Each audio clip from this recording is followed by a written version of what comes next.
Professeur Héroux, bonsoir. Bonsoir. Toujours agréable de vous retrouver. Merci. Je parlais avec ma mère dernièrement, parce qu'on se parle régulièrement, ma mère et moi, d'une relation assez de proximité. Et puis, ma mère me disait qu'elle appréciait vraiment votre franc-parler. Puis à chaque fois qu'on a fini l'entrevue, le lendemain matin, c'est une des premières à qui je vais parler le lendemain matin pour avoir son feedback sur l'émission. Pour moi, c'est extrêmement important. Puis, elle n'a que d'éloges pour vous à chaque fois que vous passez à l'émission. Vous avez une mère merveilleuse. Oh oui, une mère merveilleuse qui sait apprécier les bonnes choses. Je voudrais vous demander, professeur Héroux, de votre côté, parce que de notre côté, on apprécie votre présence, mais de votre côté, comment vous avez vécu votre participation à une saison 2 avec Théovox Actualité? Bien, ça nous ramène aux bases des choses authentiques. Ouais. Parce que la société est compliquée, il y a toutes sortes de choses qui se passent. Et finalement, il y a beaucoup de, je dirais, de poudre aux yeux. Il y a toutes sortes de choses comme ça. Ici, on a le sentiment qu'on peut parler de choses vraiment fondamentales et de choses importantes. Et laisser derrière je dirais,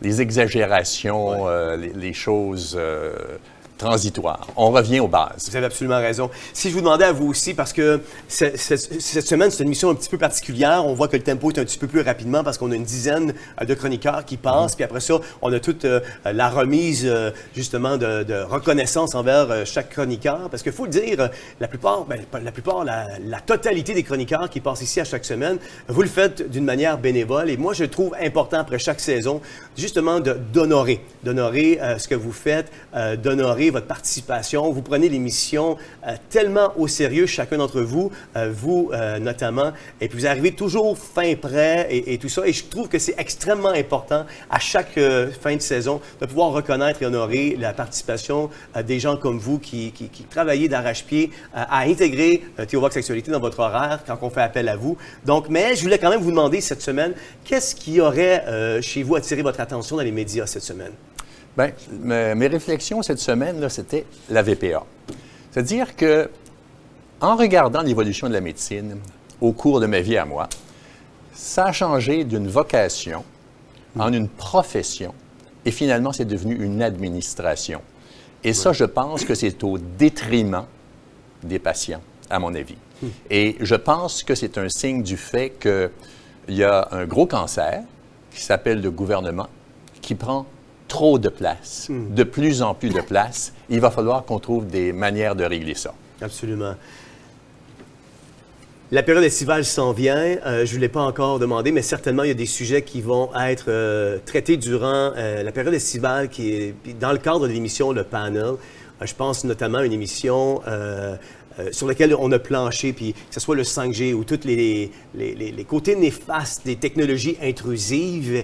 Et puis, je sais que vous avez un bon ami avec qui je suis rentré en contact et on a juste reporté l'entrevue qu'on était censé faire. Et je pense que les retrouvailles entre vous et lui pourraient être judicieuses sur un plateau cet été du panel avec, et j'ai nommé Andrew Mikroski, qui a hâte justement de pouvoir venir sur Théovox Actualité, le panel cet été, et justement pouvoir parler de toutes ces technologies intrusives avec tous ces sujets. Mais Jean-François, il n'y a pas juste les technologies qui sont intrusives. En fait, la société, c'est un paquet d'intrusions. Ouais. Tout le monde cherche à prendre plus de place qu'il ne devrait. Et normalement, il y a des gens qui devraient prendre notre intérêt, qui devraient gérer ça. Et malheureusement, ils ne gèrent pas toujours tellement bien. Non, c'est vrai. On l'a vu dans les 2 dernières années, notamment, professeur Héroux. Si je vous demandais, sur quel dossier, professeur Héroux, d'actualité, professeur Héroux pourrait plancher durant la période estivale? Pendant l'été? Oui. Bien, je fais de la recherche, moi. Hein? Oui. Alors, en été, je sais que les auditeurs sont moins à l'écoute. Ils prennent des vacances, donc je me concentre sur mon travail. Mais je continue à réfléchir. J'en doute pas. Professeur Héroux, est-ce qu'on peut compter sur vous lors de la nouvelle saison qui prendra place en septembre 2022?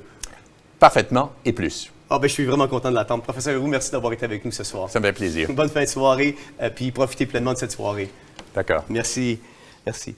On l'aime vraiment beaucoup, professeur Héroux. Je ne sais pas si vous avez eu le temps de regarder de votre côté les dernières chroniques, le fruit de son travail. On a parlé de différents topos et on est allé même au-delà de l'aspect technologique.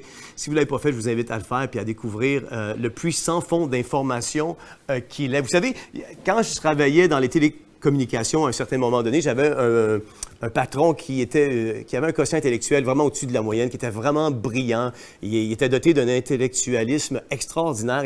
Et la plupart des directeurs de compte qui travaillaient sous son équipe avec lui, on disait tous, s'il advenait qu'il décède un jour, il faudrait prendre son cerveau puis le mettre dans le formol pour préserver justement ce côté intellectuel qu'il avait. Et je vous dirais que professeur Héroux est vraiment dans cette